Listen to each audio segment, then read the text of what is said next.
always try to best understand your partner's specific communication styles. A lot of times we'll take it personally if we notice someone's avoiding us or they're communicating with us less frequently than we'd like. And this doesn't mean that they don't care about you, they don't respect you. This is likely how they were modeled communication as a child.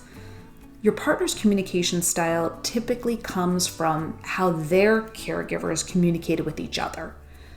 You should feel comfortable asking your partner, how do you best handle conflict? Also, some people struggle with verbal communication. So if that's the case, you may want to ask your partner to write down what they're feeling. And this way they won't feel so overwhelmed. Finally, know that communication requires compromise. So if you have a completely different communication style from your partner, know that it's going to be a work in progress until you figure out how you're both best going to communicate.